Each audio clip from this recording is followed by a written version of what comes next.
भक्तों का चरित्र बहुत पावन होता है। और आज श्री विल्व मंगल ठाकुर जी का हम चरित्र लेंगे। और विल्व मंगल ठाकुर को लीला शुक भी कहते थे। ऐसा माना जाता था कि वे जो है भगवान कृष्ण की लीला में ही प्रवेश कर जाते थे। श्री कृष्ण की, श्री राधा रानी की लीला का दर्शन मानो वो साक्षात अपनी आंखों से कर रहे हों। और जो उसका उन्होंने वर्णन किया है, तो उस वर्णन को एक ग्रंथ का नाम मिला कृष्ण कर्णामृत, जहाँ पर राधा और कृष्ण की अद्भुत लीलाओं को मानो कोई साक्षात देख रहा हो और उसको वर्णित कर रहा हो। शब्दों से जितनी मिठास भरी जा सकती है उतनी मिठास उसमें भरी हुई है। इसीलिए इसका नाम है श्री कृष्ण कर्णामृत। वो लीला ऐसी है कि जब कर्णों से प्रवेश करे तो हृदय के लिए अमृत का काम करे।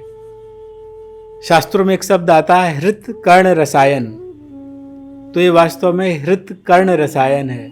ये हृदय को और कर्ण को, इनके लिए रसायन का काम कर रही है। रस आयन, जो रस भर दे, जो कर्णों से वो रस प्रविष्ट होकर के सीधे हृदय में उतर जाए। वैसे तो जो भगवान है, उपनिषद में परमात्मा को तैत्तिरीय उपनिषद है, उसमें कहते हैं रसो वह सह, वह रस रूप है। लेकिन उस रस रूप को उस रस के साथ व्यक्त करने की जो अभिव्यक्ति विल्व मंगल जी के काव्य में है, जो उन्होंने लिखा है, वैसा बहुत ही मुश्किल से अन्य भक्तों के लेखनी से ऐसा प्रकट होता हुआ देखा गया है। तो अब हम इस अद्भुत चरित्र पर चर्चा करेंगे। जैसा आप जानते हैं केरल प्रांत है, हमारा एक प्रदेश है, वहाँ पर विल्व मंगल ठाकुर जी का जो है जन्म हुआ था। श्री कृष्ण दास कविराज, जिन्होंने चैतन्य चरितामृत की रचना की है, वो कहते हैं कि इनके पिता का नाम दामोदर था और इनकी माता का नाम नीवी था। और कृष्ण वेणा नदी के किनारे एक गांव था जहां पर इनका जन्म हुआ था। पिता ने विल्व मंगल नाम रखा हुआ था। इनकी उम्र कुछ 18-20 वर्ष की रही होगी, तभी इनके माताजी और पिताजी का देहांत हो गया था। तो कच्ची उम्र के, अभी ये उम्र परिपक्व तो हुई नहीं, तो और धनाभाव नहीं था। माता पिता के न रहने पे जो परिवेश बना, तो वहाँ से जो पिता से उनको तो शास्त्र की शिक्षा मिली और बचपन उनका जो गुजरा वो भक्ति में गुजरा, लेकिन बाद में वो इस मार्ग से थोड़ा च्युत हो गए। एक बार ऐसा हुआ कि कृष्णवेड़ा नदी के पार एक दूसरा जो नगर था, वहाँ पर एक बहुत सुंदर नृत्यांगना, वो राज दरबार की नृत्यांगना थी और उनके नृत्य का, उनके नाट्य कला का बहुत बड़ा जो है वहाँ पर प्रसिद्धि थी। तो इस कारण जो है इन्हें भी पता चला कि भाई चिंतामणि हैं, बहुत प्रसिद्ध हैं, तो वो भी नृत्य देखने गए। और जब नृत्य देखने वहाँ पहुँचे, तो जब उन्होंने उनका रूप देखा, तो उस रूप लावण्य में वो मोहित हो गए, मुग्ध हो गए। और ये भी बहुत तेजस्वी थे और नव यौवन था, बहुत रूपवान थे। तो चिंतामणि भी इनकी ओर आकृष्ट हो गई। तो दोनों में प्रेम संबंध हो गया। अब ये प्रेम संबंध ऐसा हुआ कि पूरे समय इनके मन में चिंतामणि के अलावा कुछ नहीं रहता था। चिंतामणि ही इनकी सोच में, इनके विचार में, सब जगह कार्य चाहे कुछ भी करें, लेकिन चिंतामणि ही सब उनके ख्यालों में बनी रहती थी। उन्होंने अपना घर भी छोड़ दिया था, चिंतामणि के यहाँ रहना ही शुरू कर दिया था। अब ऐसी स्थिति में एक समय इनके पिताजी की मृत्यु का 1 साल पूरा हुआ था। तो ये हुआ कि भाई साल भर हो गया है, तो श्राद्ध के जो पूजा कार्यक्रम है वो होने चाहिए, और इकलौते पुत्र हैं, इसलिए इनको बुलावा भेजा गया, लोग तो जानते ही थे कि ये चिंतामणि के वहाँ पर होंगे, तो ये आए और जो भी श्राद्ध का पूजा कार्यक्रम था वो बाहर से वैसा करते गए जैसा बताया गया। मन जो उनका था वो चिंतामणि के पास ही रखा हुआ था। किसी तरीके से दोपहर हुई, लोगों ने कहा आज मत जाना, आज का दिन जो है उचित नहीं, आप वहाँ जाओ, आप घर पे ही रहो।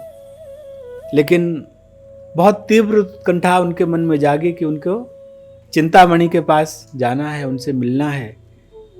देखिए भगवान भी परीक्षा लेता है, इम्तहान लेता है। वैसे तो मौसम दिन भर ठीक था, सांझ हुई जब ये निकल पड़े कि अब जा रहे हैं, तो रास्ते में ही मौसम बदल गया, जोर की आंधी चलने लगी, बारिश होने लगी।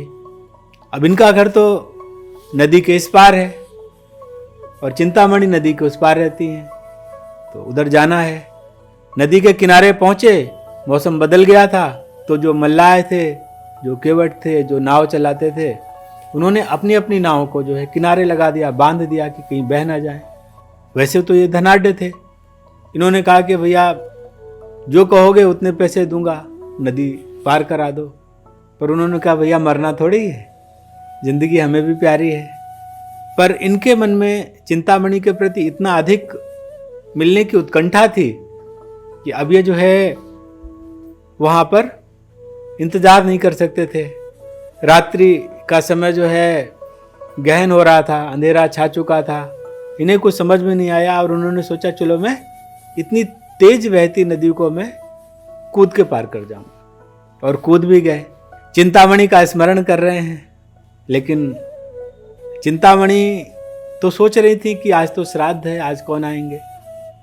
वो तो घर का दरवाजा बंद करके प्रॉपरली सो गई, तो रात्रि हो गई थी।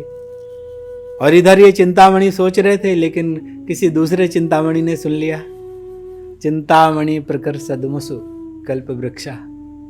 तो हमारे जो श्री कृष्ण, उनका भी नाम चिंतामणि ही है। अचानक बहता हुआ, ये तो बहने वाले ही थे या बह ही जाते, एक बहता हुआ शव आया और इन्होंने सोचा, चिंतामणि के ख्याल में पकड़ लिया और उन्हें लगा वाह देखो चिंतामणि ने मेरे लिए नाव भेज दी है। और उस भावना से उसके सहारे ही उन्होंने नदी पार कर ली। नदी पार करके उस पार पहुंचे, अंधेरे में गिरते पड़ते, कपड़े फट गए थे, बड़ी खराब स्थिति थी। वहां पहुंचे तो चिंतामणि जो है पूरे अपने घर के दरवाजे इत्यादि बंद करके सो चुकी थी। अब वो सो रही हैं, उनको जगाएं, आवाज़ दें। जब बाहर का माहौल ऐसा है कि बारिश का है और बादल गरज रहे हैं, बिजली चमक रही है, चिंतामणि को कोई ध्यान भी नहीं है, उम्मीद भी नहीं कि आएंगे, तो उन तक आवाज़ नहीं पहुंची। तो उन्होंने देखा कि अटारी पे चढ़ते तो एक रस्सी दिखाई दी, तो उस रस्सी के सहारे वो चढ़ गए।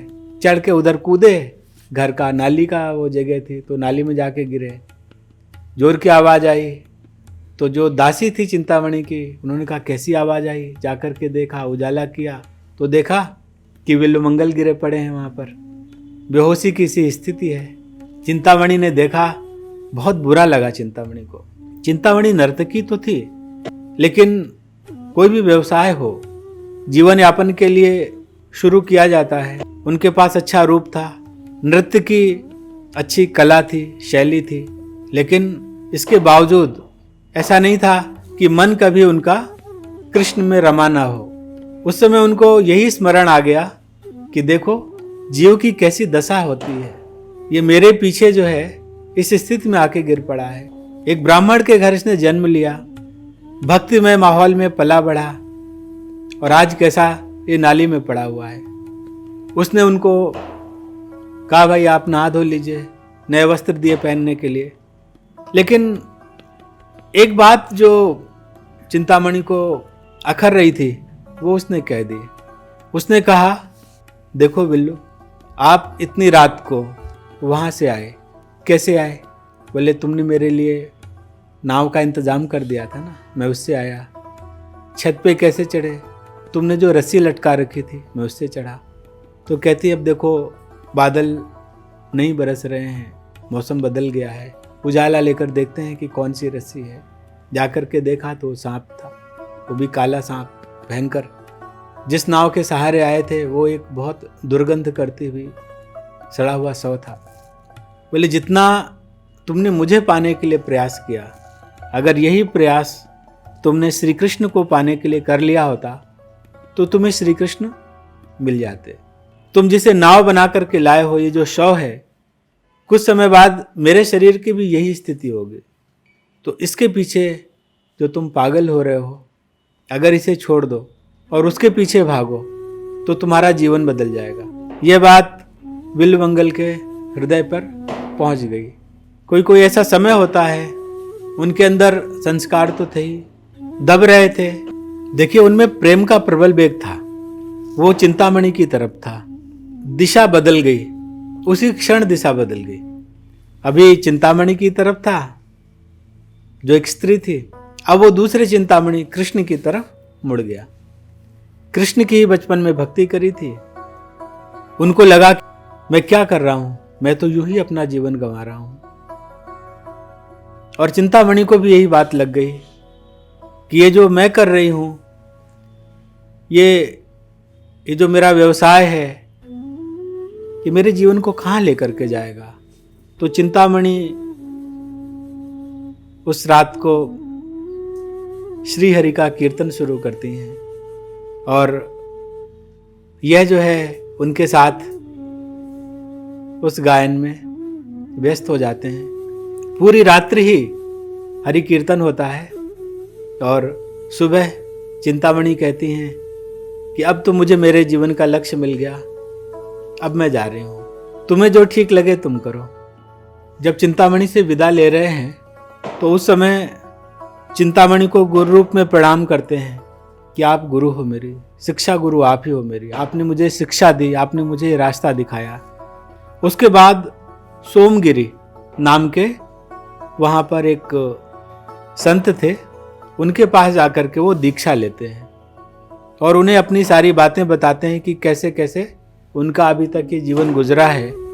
गुरु के वहाँ 1 वर्ष रहते हैं और उस समय जो वो भगवान की लीला का जो गान करते हैं, उससे उनके गुरु ने उन्हें लीला शुक का नाम दिया और ये बिल्वमंगल लीला शुक के नाम से विख्यात हो गए। अब वहां पर उन्होंने गुरुजी से आज्ञा ली, अब वो वृंदावन की ओर चलते हैं। अब इस समय जैसे उद्धव की स्थिति थी, प्रेम मद छाके पद पड़त कहाँ के कहाँ, पता नहीं कि पैर कहाँ पड़ रहे हैं। ऐसे ही 1 वर्ष तक श्री कृष्ण कि लीला चरित्रों को सुनते सुनते श्री कृष्ण से मिलने की उत्कंठा इतनी हो गई कि वृंदावन जाना है, मुझे मेरे कन्हैया से मिलना है। इस भावना से वो वृंदावन चल दिए। रास्ते में एक रमणीक सरोवर था, वहाँ रुके। वहाँ विश्राम करने के बाद वहाँ पर भी युगल किशोर की जो लीला माधुरी थी वो उनके हृदय में लगातार बढ़ती जा रही थी। और इधर जो है गांव वालों ने जब उनकी ये स्थिति देखी तो उन्हें ऐसा लगा कि भाई ये तो बहुत रसिक संत हैं, प्रेमा भक्त हैं, तो इनकी ख्याति होने लगी। अब जब ख्याति होने लगी तो इनके मन में फिर से ख्याति का एक अहम आया और चारों तरफ प्रशंसा हो रही है, अतिशय मान प्रतिष्ठा बढ़ रही है। तो इनके मन में भी आ गया कि मैं भी भगवान का बड़ा ऊंचा प्रेमी हो गया हूँ। ये मान लीजिए कि भगवान उस परिपक्वता को और दृढ़ करना चाहते हैं और भगवान कहते हैं कि मम माया दुरत्या, इतनी आसान नहीं है। वहाँ से निकले वृंदावन के रास्ते पर।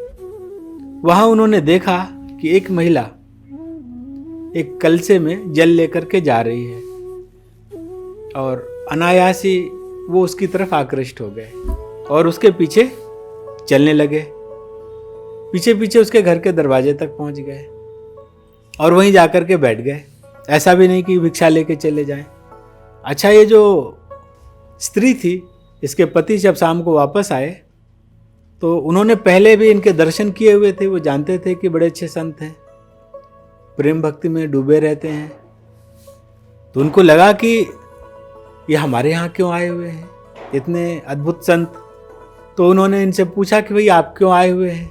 सरल हृदय हैं बिल्वमंगल। उन्होंने कहा कि मुझे आपकी पत्नी का जो रूप है वो बहुत अच्छा लगा, मैं उसे देखना चाहता हूँ।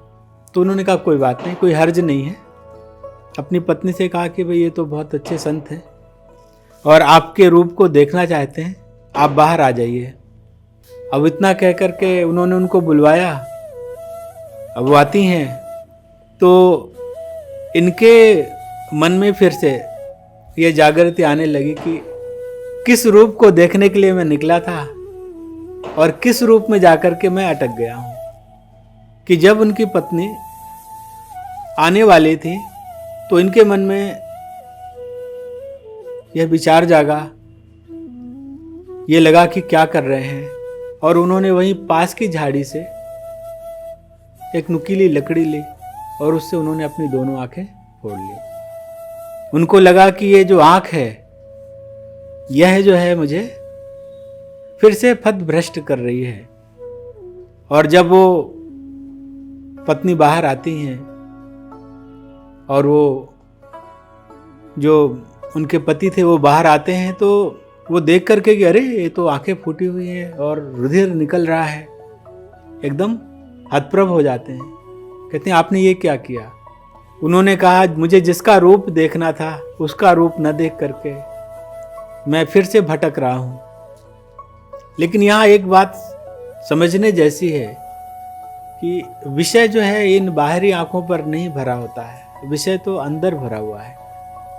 बाहरी आंखें अगर कोई फोड़ ले, कोई अंधा भी हो जाए, तो ऐसा नहीं कि विषय उसका चला जाएगा। बाहर की आंख फोड़ने से तो विषय की वासना नहीं जाती थी। इस बार उन्होंने जो जागृति पाई उससे उनकी अंतः विषय वासना भी नष्ट हो गई। बाहर की ज्योति गई सो गई, जो अंतर जो विषय वासना भरी हुई थी वो चली गई, और उसके जाते ही जो अंतर ज्योति जगी उससे वो एकदम से परमात्मा के करीब आ गए, कृष्ण के करीब आ गए। और शायद उन्होंने कहा होगा कि देखो तुम्हारी माया तो बहुत दुस्तर है, लेकिन तुम ही तो कहते हो मामेव ए प्रपद्यन्ते मायाम एताम तरन्ति ते, जो मेरी शरण ले लेते हैं वो इस माया के उस पार चले जाते हैं। तो अब तो मैं तुम्हारी शरण हूं, मुझ पर कृपा करो। अब तो नेत्रों में ज्योति नहीं है, कथा तो यही कहती है कि नेत्रों में ज्योति नहीं है। जाना कहाँ है? वृंदावन जाना है। कैसे जाएं? लड़खड़ाते हुए, पूछते हुए, कैसे भी चल पड़ते हैं। अब एक अंधा व्यक्ति साउथ से चल करके वृंदावन कैसे पहुंचेगा? तो भगवत प्रेरणा से सब कार्य हुए, तो फिर कृष्ण अकेला तो नहीं छोड़ेंगे। बालक का रूप लेकर के कृष्ण आते हैं। बाबा तुम्हें कहाँ जाना है? वृंदावन जाना है। बोले कोई बात नहीं, हम तुम्हें रास्ता बता देंगे। वो रास्ता बताते हैं, बाबा को खाने के लिए लाते हैं कुछ। उस बालक की जो आवाज़ है वो इतनी मीठी है कि उसको सुन करके ही ये जो बाबा हैं, जो बिल्वमंगल हैं, वो मंत्र मुग्ध हो जाते हैं। और इस तरीके से वो बालक रोज उनको खिलाता पिलाता भी है, दिशा भी देता है और वृंदावन लेके चल पड़ता है। कई दिन की यात्रा चलती रहती है, हो सकता है महीनों की भी यात्रा रही हो। कृष्ण बालक के रूप में इन्हें मार्ग दिखा रहे हैं। मार्ग तो सबको दिखाते हैं, हमारे हृदय में बैठ करके भी वो मार्ग दिखा ही रहे हैं हमें। एक दिन वो बालक बंसी बजाने लगता है और उस बंसी की ध्वनि से बिल्वमंगल का हृदय जैसे पिघल गया हो, नेत्रों से अश्रु बहने लगते हैं, उन्हें अपना होश नहीं रहता और वो जाकर के बालक का हाथ पकड़ लेते हैं। कहते हैं तुम मुझसे छल कर रहे हो, अब पता चल पाया है कि तुम ही कृष्ण हो, मेरे सामने क्यों नहीं आते? अब मैं तुम्हें न जाने दूंगा। तो कृष्ण क्या करते हैं, उनसे हाथ छुड़वा लेते हैं। तो उनके मुख से अनायास जो शब्द निकलते हैं, हस्तम उत्क्षिप यातोसि बलात् कृष्ण किमद्भुतम हृदयात् यदि नियसि पौरुषम गड़यामि ते। हे कृष्ण, बल से तुम अपना हाथ तो मुझसे छुड़ा ले जा रहे हो, लेकिन मैं तुम्हारा पौरुष, तुम्हारे बल की गणना तभी करूंगा जब तुम मेरे इस हृदय से निकल करके दिखाओगे। बाह छुड़ाते जात हो निबल जान के मोह, हृदय से जब जाओगे सबल बदोंगो तो ही। इसके बाद जो उनको दर्शन की अभिलाषा थी वो इतनी तीव्र हो जाती है कि वो कहते हैं, हे देव हे दैत हे जगदे के बंधो, हे कृष्ण हे चपल हे करुणैक सिंधो, हे नाथ हे रमण हे नयनाभिरामा, हा हा कदा नुभवितास पदम दृशोर में। हे देव हे दैत अर्थात हे मेरे परम प्रिय, हे जगदे के बंधो, हे जगत के एकमात्र बंधु, हे कृष्ण हे चपल हे करुणैक सिंधो, हे करुणा के सिंधु, हे नाथ हे रमण हे नयनाभिरामा, हे नैनों को आनंद देने वाले, मेरे नैनों का आनंद कब दोगे। हा हा कदानुभवितास, वो क्षण कब आएगा पदम दृशोर में, जब मैं तुम्हारे चरण कमलों के दर्शन कर पाऊंगा। और इस तरीके से उनसे मिलन की तीव्र उत्कंठा जो उन्होंने अपने इस कृष्ण कर्णामृत ग्रंथ में दिखाई है, जो भगवत चरित्र को उन्होंने दिया है, वो बहुत अद्भुत है। और बिल्वमंगल जी के लिए नाभाजी, अगर आपने नाभाजी का नाम सुना हो, नाभाजी ने एक बड़ी सुंदर रचना की है, उसका नाम है भक्तमाल। हर भक्त के लिए एक छप्पे लिखा है। करुणामृत सुख वित्त जुक्ति अनुचिष्ट उचारी, रसिक जनन जीवन जो हृदय हारावली धारी, हरि पकरायो हाथ बहुरिता लियो छुटाई, कहा भयो कर छुटे बदों जो हियते जाई, चिंता मनि संग पाए के ब्रज बधु केलि वर्णी अनूप, कृष्ण कृपा का पर प्रकट बिल्वमंगल मंगल स्वरूप। तो कह रहे हैं करुणामृत सुख वित्त जुक्ति अनुचिष्ट उचारी, जो कृष्ण करुणामृत नामक उन्होंने जो काव्य दिया है, करुणामृत यानी करुणामृत, पर वो करुणा अमृत बोल रहे हैं कि ये भक्तों पर करुणा करके उन्होंने ये अमृत दिया है, इसलिए करुणामृत को करुणामृत कह रहे हैं। और ऐसी युक्ति बोली है, ऐसी बातें बोली हैं जो अनुचिष्ट हैं, जो पहले कभी कही नहीं गई।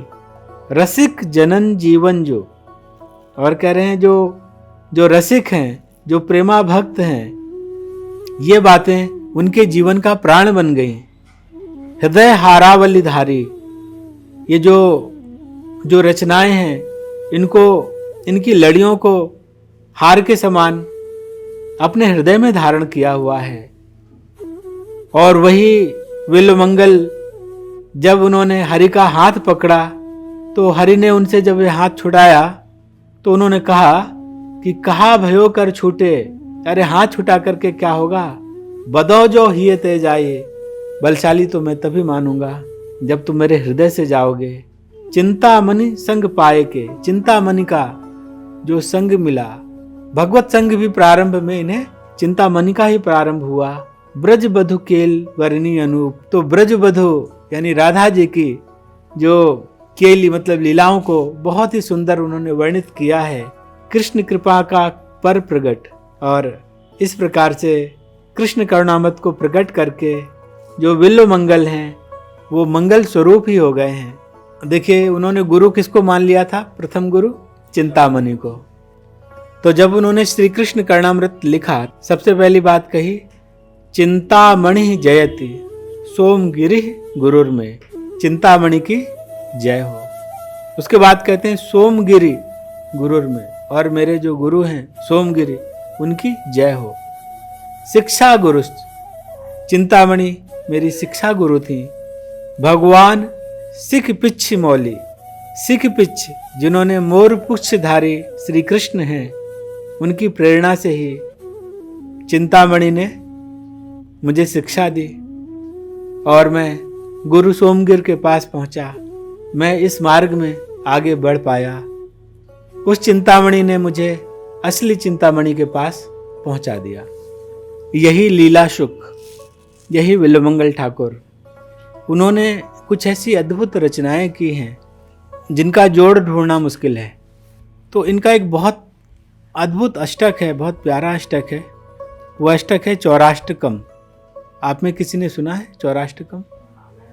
आपने सुना, बहुत ही सुंदर। तो उस चौराष्टकम को हम एक बार सुनेंगे और समझने की कोशिश करेंगे। तो कहते हैं बिल्वमंगल, ब्रजे प्रसिद्धम नवनीत चौरम। पूरे ब्रज में ये नवनीत चोर प्रसिद्ध हो गया है। ये जो माखन चोर है पूरे ब्रज में प्रसिद्ध है। गोपांगना नाम च दुकूल चौरम। और ये गोपियों के वस्त्र भी चुरा लेता है। लेकिन इसमें एक बड़ी विशेष बात है, अनेक जन्मार्जित पाप चौरम, कि अनेकों जन्मों में जो हमने पाप अर्जित कर रखे हैं ये उनको भी क्या कर लेता है, चुरा लेता है। चौराग्रगर्णम पुरुषम नमामि। मैं ऐसे चोरों में जो अग्रगर्ण है उनको मैं नमन करता हूं। और ये क्या क्या चोरी करते हैं? श्री राधिकाया हृदयस्य चौरम। ये श्रीमती राधिका के हृदय को चुरा लेते हैं। नवामुदस श्यामल कांति चौरम। और जो नवीन एक मेघ है, एक बादल है, उसकी श्यामल जो चमक है उसको चुरा ले। इनका रूप ऐसा है कि बादल भी इनके सामने क्या पड़ जाए, फीका पड़ जाए। पदाश्रिता नाम च समस्त चौरम। और जो इनके चरणों का आश्रय लेते हैं उनका सब कुछ चुरा लेते हैं। चौराग्रगर्णम पुरुषम नमामि। उनका सब कुछ चुरा लेते हैं, मतलब उनके पापों को भी चुरा लेते हैं, उनके कष्टों को भी चुरा लेते हैं, जैसे ही उनकी कोई शरण लेता है। ऐसे चोरों के अग्रगण्य को मैं नमन करता हूं। और फिर बड़ी प्यारी बात कहते हैं, अकिंचनीकृत पदाश्रितम यह। जो इनके पद का आश्रय लेते हैं उनको अकिंचन बना देते हैं। अकिंचन का मतलब है जिसे किसी भी चीज की चाहत नहीं रह जाती, उन्हें अकिंचन बना देते हैं। करो तो भिक्षुम पथ गेहहीनम। उनको भिक्षुम बना देते हैं, उनको भिखारी बना देते हैं, उनका घर इत्यादि सब छूट जाता है। यहां एक बात बहुत समझने की है कि ऐसा नहीं कि उनका घर छीन लेते हैं, उनका धन छीन लेते हैं। वास्तव में अकिंचनी कृत्य का मतलब हुआ उन्हें अकिंचन बना देते हैं। जो धन के प्रति, घर के प्रति और परिवार के प्रति और जिन जिन चीजों के प्रति उसकी जो आसक्ति थी वो आसक्ति समाप्त कर देते हैं, उस आसक्ति को चुरा लेते हैं। के नाप्य हो भीषण चौर इद्रग। इतना भीषण चोर और कौन होगा? दृष्टा श्रुतो व न जगत त्रियपि। तीनों लोकों में भी ऐसा चोर न देखा गया होगा न सुना गया होगा। यदि नामापि हरत्य शेषम। अरे उस चोर को तो छोड़ो, उसका नाम ही काफी है। कहते ना बस नाम ही काफी है। बोले जिसका नाम ही अकेले उच्चारण कर दो तो हरत अशेषम। हरति अशेषम, विशाल, मतलब जिसकी सीमा भी ना हो, इतना अशेष। गिरि प्रसादान अपि पाप राशिन। ऐसी पाप राशि जो पहाड़ों जितनी बड़ी पाप राशि को भी जो अशेष है, असीम है, इनका नाम मात्र ही उसको चुरा लेता है। इनको तो छोड़ ही दो। आश्चर्य रूपो ननु चौर इद्रग। ऐसा आश्चर्यजनक रूप चोर और अद्भुत चोर दृष्ट श्रुतो व न मया कदापि। ना तो मैंने कभी देखा और ना ही मेरे द्वारा ऐसा कभी सुना गया है। धनम च मानम च तथेन्द्रियाणि प्राणाश्रित्वा मम सर्वमेव। बहुत प्यारी बात कहते हैं कि हे चोर, धनम मेरा धन, मानम मेरा मान, तथेन्द्रियाणि तथा मेरे इंद्रियां, प्राणांश मेरा जीवन, मम सर्वमेव मेरा सर्वस्व, हृत्वा हर कर। तुम कहाँ जा रहे हो? तुमने क्या क्या हर लिया है? मेरा धन हर लिया, मेरा मान हर लिया, मेरी इंद्रियां हर ली, मेरा जीवन हर लिया, यहां तक कि मेरा सर्वस्व हर लिया। अब तुम कहाँ जा रहे हो? कहाँ पलायन कर रहे हो? चोर, हे चोर, अब तुम कहाँ जा रहे हो? तुम भक्ति दामनासी। अब मैं तुम्हें जाने नहीं दूंगा। भक्ति की दाम से, भक्ति की रस्सी से मया अनुरुद्धा। या मैंने तुम्हें तो अब भक्ति की रस्सी से पकड़ लिया है। तुमने ये सब जो हरण किया है मेरा, अभी से छुड़ा करके तुम जा नहीं पाओगे। और फिर कहते हैं छिनत्सि घोरम यम पाश बंधम। तुम तो यमराज के भयानक फंदे को काट देते हो। भिनत्सि भीमम भव पाश बंधम। और ये जो भव पाश है, ये जो इस जगत में हम बंधे हुए हैं, इस भयानक फंदे को भी तुम काट देते हो। छिनत सर्वस्व समस्त बंधम। और ये जितने भी बंधन हैं, इन सबको तुम काट देते हो। नैव आत्मनो भक्त कीर्तम तु बंधम। लेकिन ये जो प्रेमी भक्त तुम्हारे लिए गांठ बांध देते हैं, जिस तरीके से तुम्हें अपने से बांध लेते हैं, उसको तुम नहीं काट पाते। फिर कहते हैं, मन मानसे तामस राशि घोरे, कारागृहे दुखमय निबद्धा। लभस्व हे चोर हरे चिराए, स्वच और दोषो चित्तमेव दंडम। हे मेरा सब कुछ चुराने वाले, हे चोर, मन मान से तामस राशि घोरे। आज मैंने क्या किया हुआ है, जो मेरा अज्ञान रूपी तामस राशि, अंधकार से अत्यंत भयानक कारागृह है। ये जो कारागृह है, किसका? मेरे मन का, मेरे हृदय का। उसमें मैंने क्या कर लिया है? निबद्धा, आपको बंदी बना लिया है। और लभस्व, अब उसका दंड प्राप्त करो। तुमने ये सब चुराया है ना, उसका मैं तुम्हें दंड दे रहा हूं, उचित दंड दे रहा हूं। स्वच और दोषोमित, जो तुमने चोरी किया है, तो ये मैंने अपने हृदय की काल कोठरी में तुम्हें बंद कर दिया है। अब मैं तुम्हें यहां से जाने नहीं दूंगा। अब तुम अपना दंड यहीं पर ही भुगतो। और क्या करो? कारागृह बस सदा हृदय मदीये। और हे चोर, सदैव तुम मेरे हृदय रूपी कारागृह में निवास करते रहो। मद भक्ति पास दृढ़ बंधन निश्चला सन। मैंने तुम्हें अपने भक्त के दृढ़ पास के बंधन में बांध रखा है।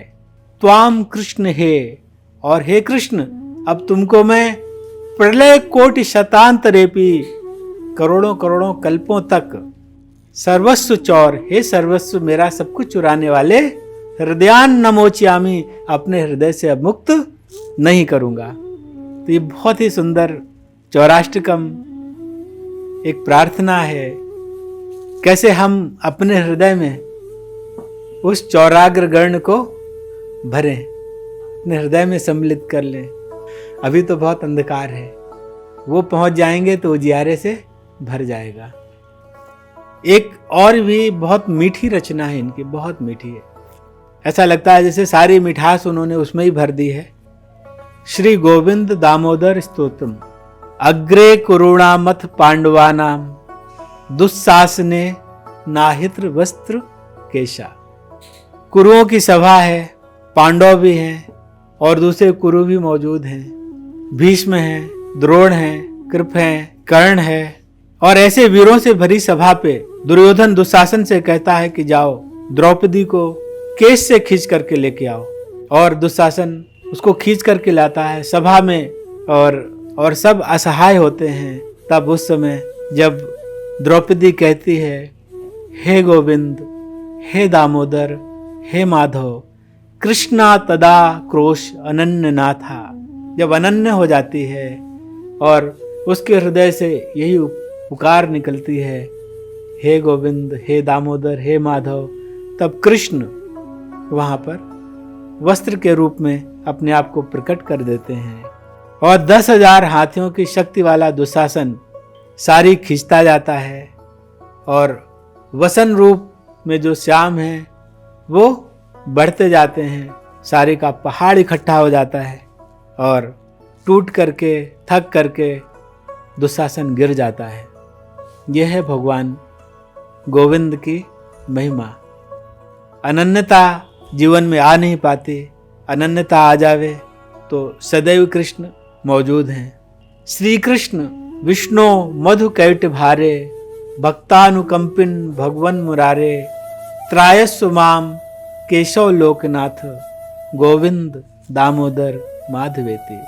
हे श्री कृष्ण, हे विष्णु, हे मधु और कैटभ को मारने वाले, भक्तानुकंपिन, हे भक्तों के ऊपर अनुकंपा करने वाले, हे भगवन, हे मुरारे, हे केशव, हे लोकनाथ, हे गोविंद, हे दामोदर, हे माधव, त्रायस्व माम, मेरी रक्षा करो, मेरी रक्षा करो। विक्रेतु कामा खिल गोप कन्या, मुरारि पादार्पित चित्त वृत्ति, दध्याधिकम मोह वसात वोचत, गोविंद दामोदर माधवेति। अब देखिए, गोप की कन्याएं हैं, गोप बालाएं हैं, वो दध्याधिकम, दूध दही मक्खन इत्यादि की बिक्री के लिए निकली हुई हैं, पर मुरारि पादार्पित चित्त वृत्ति, उनकी जो चित्त और वृत्ति है वो मुरारी के, श्री कृष्ण के चरणों पर अर्पित है। उन्हें कहना क्या चाहिए? दूध ले लो, दही ले लो, मक्खन ले लो। वो कह क्या रही हैं? गोविंद ले लो, दामोदर ले लो, माधव ले लो, गोविंद दामोदर माधवेति, ऐसा ही उच्चारण कर रही हैं। और बहुत सुंदर गोपिकाओं का जो वर्णन आया है, देखिए कितनी प्यारी बात कहते हैं।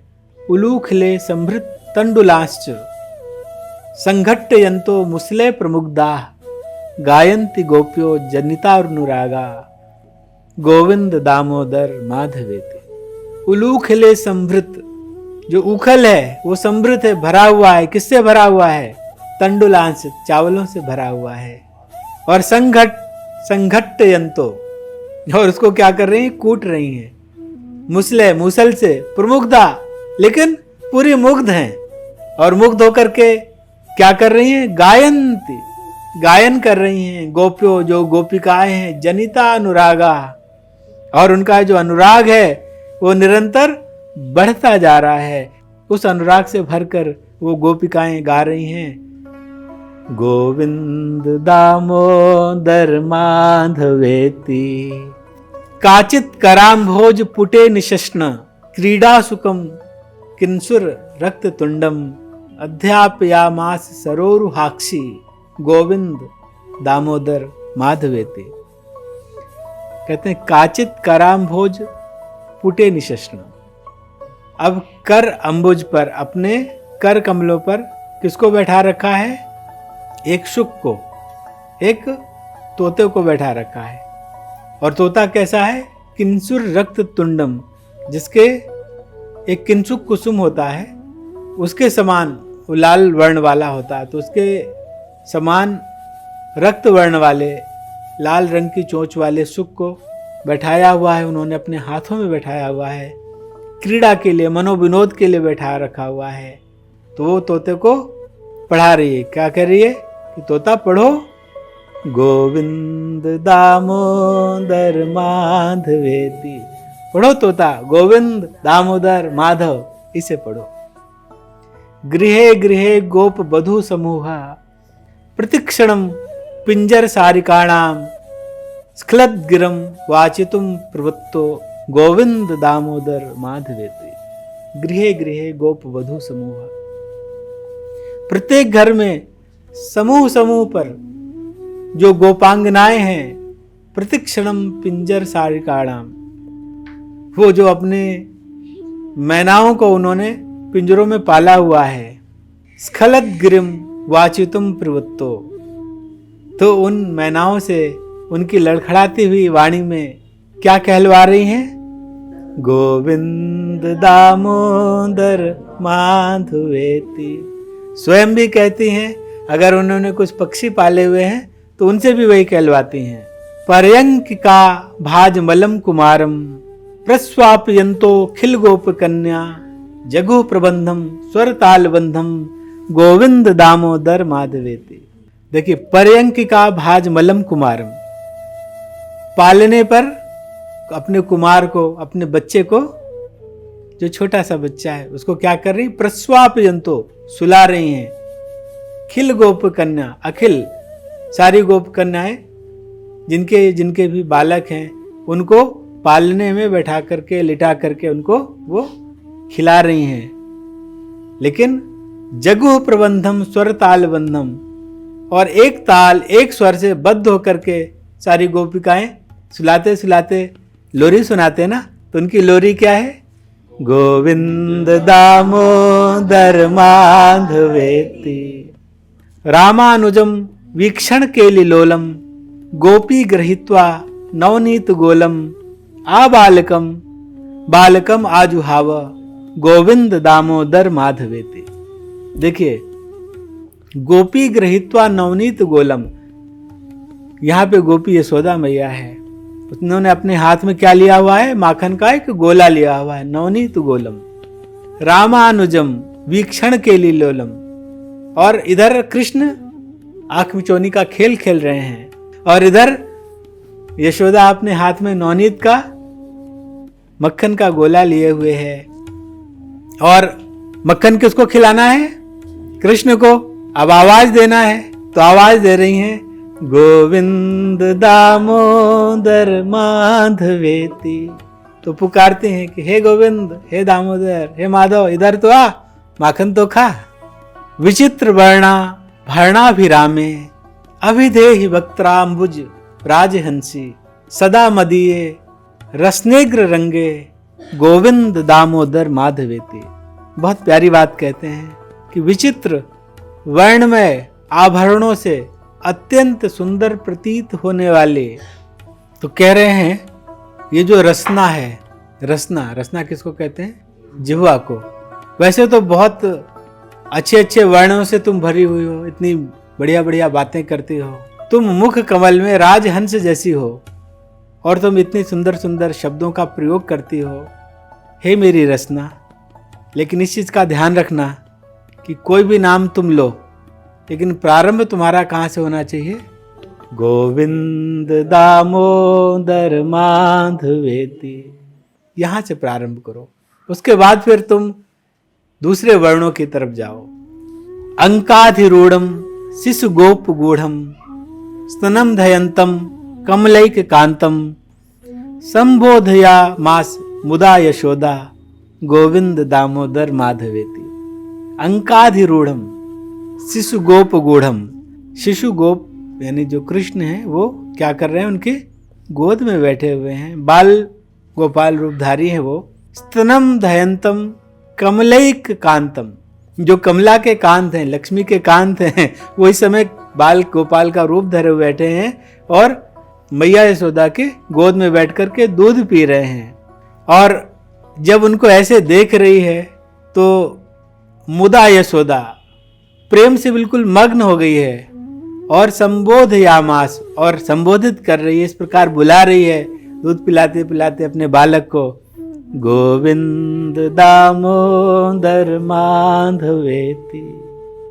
गृहे गृहे गोप वधू कदम्बाः सर्वे मिलित्वा समवाय योगे पुण्यानि नामानि पठन्ति नित्यम गोविंद दामोदर माधवेति।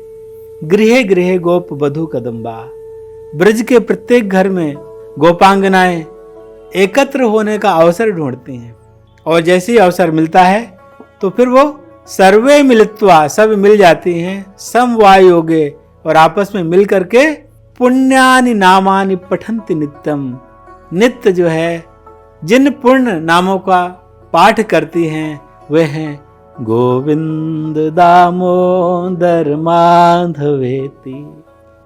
मंदार मूले वदनाभिरामम बिंबाधरे पूरित वेणुनादम गो गोप गोपी जन मध्य संस्थम गोविंद दामोदर माधवेति। वदनाभिरामम, जिनका मुखारविंद बड़ा ही मनोहर है। बिंबाधरे, जैसे बिंब फल होता है उसके समान इनके अरुण, अरुण कहते हैं लाल रंग को, अरुण अधर हैं। और पूरित वेणुनादम, और उस पर उन अधरों पर उन्होंने वेणु रखा हुआ है, और उस वेणु पर मधुर ध्वनि कर रहे हैं। और मंदार मूले, मंदार कहते हैं कदम्ब के वृक्ष को, और कदम्ब के वृक्ष के मूल में अर्थात उसके नीचे गो गोप गोपी जन मध्य संस्थम, गौओं के, गोप के और गोपियों के मध्य में वो विराजमान है। और यदि हमें उनकी इस छवि को देख करके उनका स्मरण करना है तो कैसे स्मरण करना चाहिए? हमें क्या बोलना चाहिए? गोविंद दामोदर माधवेति। सुखम सयाना नीले निजेपी नामानि विष्णु प्रवदन्ति मर्त्या ते निश्चितम तन्मयता व्रजन्ति गोविंद दामोदर माधवेति। ये बड़ी प्यारी बात कहते हैं, सुखम सयाना। अरे भाई वन में जाने की जरूरत नहीं है। सुखम सयाना, सुख से सैया पर शयन करो। निलये निजेपी, अपने घर में रहते हुए। पर क्या करो? नामानि विष्णु प्रवदन्ति मर्त्याः, मतलब जो लोग प्रवदन्ति बोलते हुए अपने घर में रहते हैं, सुख से सैया पर शयन करते हुए भी सिर्फ इतना करते हैं कि जो विष्णु के नाम है, क्या नाम है? गोविंद दामोदर माधवेति। तो जब वो हे गोविंद, हे दामोदर, हे माधव श्री कृष्ण के इन पवित्र नामों का निरंतर उच्चारण करते हैं तो ते निश्चितम तन्मयताम, वो भगवान की तन्मयता को निश्चित रूप से वहीं पर ही प्राप्त कर लेते हैं। उन्हें कहीं बाहर जाने की जरूरत नहीं है। और जिह्वे रसज्ञे मधुर प्रियात्वम सत्यम हितम त्वाम परमम वदामि आवर्ण ये था मधुराक्षराणी गोविंद दामोदर माधवेति। जिह्वे रसज्ञे, हे रसों को चखने वाली जिह्वा, मधुर प्रिया तुमको मीठी चीज तो बहुत पसंद है। सत्यम हितम त्वाम परमम वदामि, इसलिए मैं तेरे हित की एक बहुत ही सुंदर और सच्ची बात कहता हूँ। आवर्ण ये था, इनकी आवृत्ति कर। मधुराक्षराणी, ये जो मंजुल नाम है इनकी आवृत्ति किया कर। तू निरंतर बोल गोविंद दामोदर माधवेति। जब तू हे गोविंद, हे दामोदर, हे माधव इनको बोलेगी तभी तेरा वास्तव में कल्याण होगा। तूने बहुत मीठी चीजें चखी हैं पर इसकी मिठास जैसा मीठा कुछ भी नहीं है। जिह्वे सदैवम भज सुंदराणी नामानि कृष्णस्य मनोहराणी समस्त भक्तार्ति विनाशनानी गोविंद दामोदर माधवेति। जिह्वे सदैवम, हे जिह्वे सदैवम भज, तू सदा भज। क्या भज? सुंदराणी, सुंदर नामानि नामों को, कृष्णस्य कृष्ण के, मनोहराणी कृष्ण के जो सुंदर और मनोहर नाम है उनको तू सदैव भज। क्यों भज? समस्त भक्तार्ति विनाशनानी, क्योंकि ये समस्त भक्तों के जो आर्थ है, जो उनका कष्ट है, उनको दूर करने की सामर्थ्य रखते हैं। इसलिए तू निरंतर भज गोविंद दामोदर माधवेति। इसलिए तू इन गोविंद दामोदर माधव इन मनोहर मंजुल नामों को निरंतर भज। सुखावसाने तुदमेव सारम दुखावसाने तुदमेव गेयम देहावसाने तुदमेव जाप्यम गोविंद दामोदर माधवेति। सुखावसाने, जब सुख समाप्त होता है तब भी यही सार है।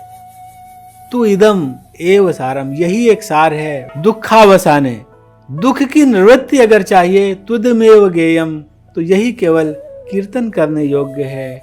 और देहावसाने तुदमेव जाप्यम, और जब शरीर का अंत हो रहा हो उस समय यही मंत्र जपने योग्य है।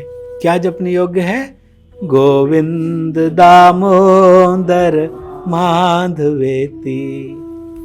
श्रीनाथ विश्वेश्वर विश्वमूर्ते श्री देवकी नंदन दैत्य शत्रो जिह्वे पिबस्वा अमृत मेत देव गोविंद दामोदर माधवेति। हे जिह्वे, तू श्रीनाथ विश्वेश्वर देवकी नंदन असुर निकंदन गोविंद दामोदर माधव इस नामामृत का निरंतर पान करती रहे, निरंतर इन नामों को लेती रहे। प्राणेश विश्वंभर कैट भारे बैकुंठ नारायण चक्रपाणे जिह्वे पिबस्वा अमृत मेत देव गोविंद दामोदर माधवेति। हे जिह्वे, तू प्राणेश विश्वंभर कैटभ को मारने वाले वैकुंठ नारायण चक्रपाणे गोविंद दामोदर माधव इन नामामृत का निरंतर पान करती रहे। नारायणानंद हरे नृसिंहा प्रहलाद बाधा हर हे कृपालो जिह्वे पिबस्वा अमृतमेति देवा गोविंद दामोदर माधवेति। हे प्रहलाद की बाधा हारने वाले दयामय नृसिंह, हे नारायण, हे अनंत, हे हरे, हे गोविंद, हे दामोदर, हे माधव, इस नामामृत का हे जिह्वे तू निरंतर पान करती रहे। श्री कृष्ण गोविंद हरे मुरारे, हे नाथ नारायण वासुदेवा, जिह्वे पिबस्वा मृतमेति देवा गोविंद दामोदर माधवेति।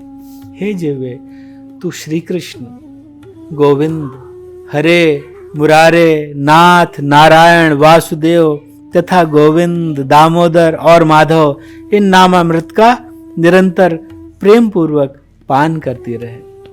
वक्तुम समर्थो अपि वक्ति कश्चित, अहो जनानाम व्यसनाभिमुख्यम, जिह्वे पिबस्वा मृतमेति देवा गोविंद दामोदर माधवेति।